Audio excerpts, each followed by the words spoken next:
어떻게 나올까요? 한동훈은 앞으로. 아니 제가 여러 번 말씀드렸잖아요. 예. 한동훈은 배신한다. 근데 예. 절대 정면 승부는 하지 않는다. 네.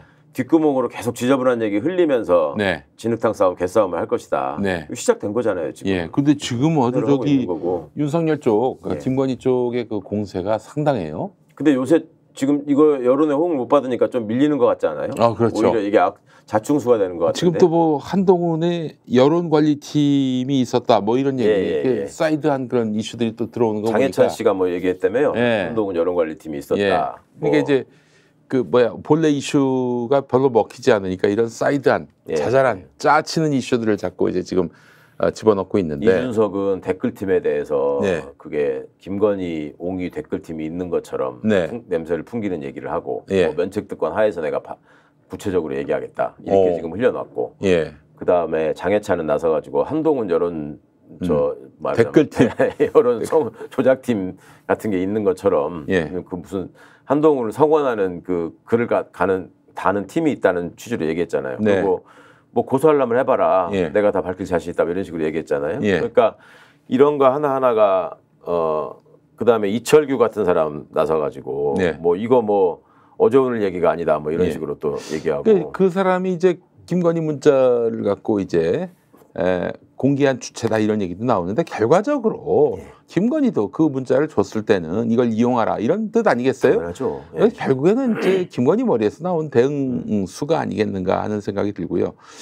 저는 사실 뭐 이들의 싸움에 큰 관심은 없고 다만 그 한동훈 쪽 한 15명 되는 그 의원들이 이번에 그 최혜병 특검법 그 거부권 행사한 거 요 제2 때 찬성표를 좀 던지면 어떨까? 그러니까 조금이라도 공인으로서의 생각이 있는 사람들 같으면 이건 진짜로 21세기 대한민국에서 있을 수 없는 일이 벌어지고 있는 거거든요. 이 사람들이 거기서 정말 그 떡고물을 한정없이 기다리는 그 노예 같은 생쥐 같은 생활을 할 것이냐 아니면 국민의 대표자로서 요만큼이라도 나라가 잘 될 수 되도록 기여하는데 정말 헌신하고자 하는 정치인으로서의 자세가 요만큼이라도 있느냐 이게 이제 특검 재의결 과정에서 저는 드러나고 입증될 거라고 봅니다. 와, 그게 통과가 되고 그래서 결국 또 그 200석이 넘어서 통과가 되고 또 7.23 전당대회 때 지금의 어떤 이런 흐름 속에서도 한동훈이 만약에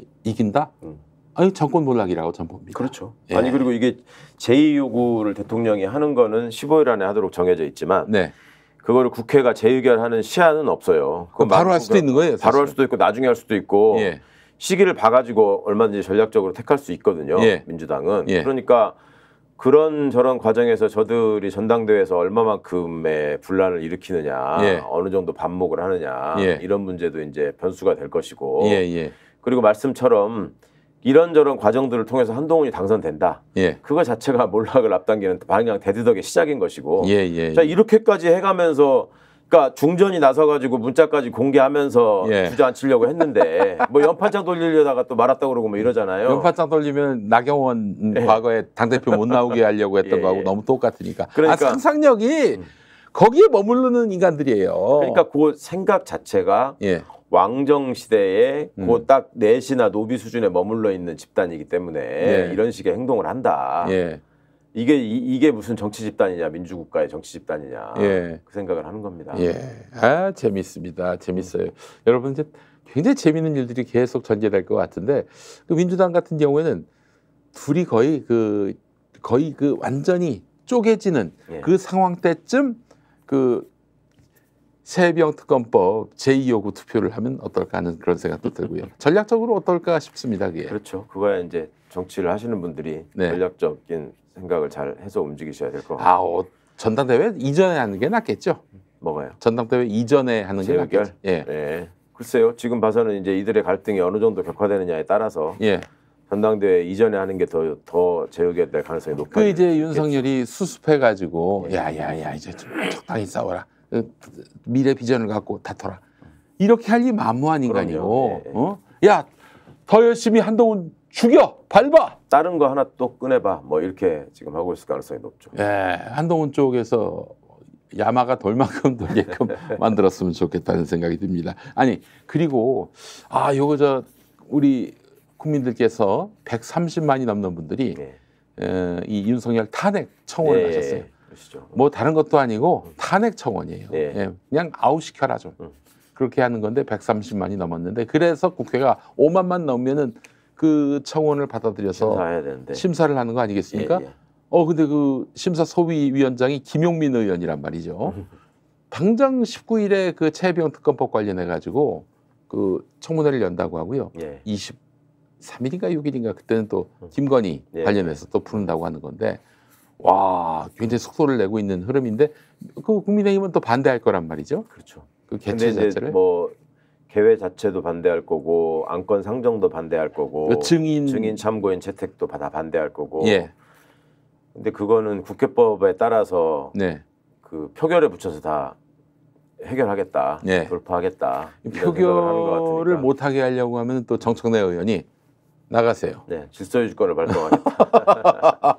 아유 너무 기대가 됩니다. 국회법 145조에 근거해서 나가 이렇게 할 것 같은데 저기 어떻습니까? 그 이 청원심사 소위의 파괴력, 폭발력 어느 정도라고 보시는지? 이제 그 문제를 놓고 그 법사위 위원들끼리 여러 가지 의논을 하고 있다고 들었어요. 그러니까 지금 탄핵 사유로 그 게시판에 올라간 걸 5개를 일단 적으셨는데 그 하나하나가 다 중요한 아이템들이잖아요. 그러면 이제 그거를 소위가 조사권을 발동해 가지고 국회 공무원들을 통해서 일일이 그 사실관계나 그 팩트들을 확인할 수 있는 권한이 있거든요. 그리고 이제 그게 어느 정도 확인돼서 어떤 사안의 얼개가 보이면 관련자들을 청문회에 불러가지고 구체적으로 이제 파고 들어가면서 그 입증 자료를 더 만들 수 있고, 그러니까 이제 그런 절차들이 무궁무진하게 펼쳐질 수 있기 때문에 그리고 또 관련해서 이제 무슨 저 검사 탄핵이네 또 다른 특검법이네 이런 것들이 이제 계속 이어지지 않습니까? 그러니까 법사위가 일이 굉장히 많아질 것 같고 그 다음에 이제 그 스텝을 어떻게 밟아갈 것이냐. 근데 이제 이 탄핵 사안만 놓고 보자면 일단은 전체회의가 열려가지고 이거를 이런 청원이 제기됐다라는 것을 발표한 다음 공표한 다음에 이거를 청원심사 소위로 회부하겠다 이런 의결을 해야 되거든요. 그러니까 이제 그때부터 국힘의 방해가 또 행패가 막 그 극심해질 텐데 그걸 놓치지 말고 잘 국민들께서 보시고 이게 정치가 무엇 때문에 국민들 앞에 그냥 싸움질만 하는 것처럼 보이는가 이 부분에 대한 판단을 좀 명확하게 해주셨으면 좋겠어요. 지금 김도읍이 없는 것 같아요 법사위에? 네, 안 들어왔습니다. 빠져 있어요. 그 법사위에 지금 누구를 경계를 해야 됩니까? 의원님 보시기에 그 김도읍 정도가 그래도 가장 일단 앞장서서 제일 저기 할 사람들은 검사 출신들이죠. 유상범, 주진우, 주진우, 그다음에 박형수, 박형수도 검사 출신입니까? 그럼요. 이게 뭐 다 그런 사람들이지. 근데 어떻습니까 실력들이 정무 능력 그냥 그렇게 그 박형수 씨는 조금 뭐랄까 그 정치 검사 반열에서는 좀 못 미쳤던 사람이고 유상범 주진우는 뭐 전형적인 정치 검사고 뭐 우병우 사단 윤석열 사단 출신이니까 걔 우병우 사단이기도 유상범 그래요. 그러니까 그런 부분들이 유상범 우병우 사단이라서 저기 그 십상시 문건이나 뭐 이런 것들 다 덮었다 이런 얘기들이 검찰 내외로 파다했고 그런 얘기들 때문에 또 본인이 무슨 게시판에다가 뭐라고 자기는 뭐 제대로 수사했다는 식으로 뭐 억지 쓰고 또 사표 내고 나가서 뭐 정치인으로 변신하고 이런 과정들이 있었는데 그러니까 그런 걸로 뭔가 이렇게 아주 사소한 꼬투리를 잡아서 회의를 방해하고 분탕질을 치는데 능하죠. 이제 그런 거를 또 인정받아 가지고 법사위 간사가 됐고 그러니까 이제 그런 사람들의 행태가 근데 지금 국회 내부에서 들리는 얘기로는 그 법사위에 가 있는 사람들도 힘들어하고 그러니까 부담스러워 버거워하고 국민의힘 자기들끼리 버거워하고 그리고 뭐 하여튼 초선들은 나 좀 빼달라 이런 얘기를 한다고 원내 수석부 대표한테 그러니까 초장의 길을 잘 잡았어 저 정청래 위원장이 그냥 군기를 확 잡으니까 힘들지. 아니 자기들끼리도 본회의장에서 그 우원식 의장 필리버스터 이제 종료하라는 거에 뭐라고 이렇게 또 그 단체로 반발 단체로 가서 뭐 소리 지르고 막 할 때 그 얘기 중에 뭐 차라리 정청래가 의장하는 게 낫겠다 뭐 이런 얘기 했다는 거 아니에요? 또 얘기가 이준석도 준비하고 있었대요. 뭘요? 그 저기 연설 필리버스터 아 그때. 근데 예. 걔네들이 이제 이준석까지 가지 않게 해야 한다. 아. 그러니까 걔네들도 오매불만 끊어주기를 바랐던 거야. 뭐 앞에서는 반발하지만은 그래도 주진우가 이제 소문이 좀 안 좋대요. 왜요? 예? 왜? 뭐 하여간 여기서 이 자리에서 얘기하면 또 고소할 것 같아가지고 내 얘기를 못 하는데. 저는 못 들어봤습니다. 예, 신상 문제가 또 있나 보죠. 뭐 또 나중에 뭐 차츰 다 드러날 것 같은데. 그래 아주 특이한 성격의 소유자. 필로우 버스터에서는 주진우가 큰 기여를 했죠. 그렇죠. 일병, 이병 상병부터 시작해서 뭐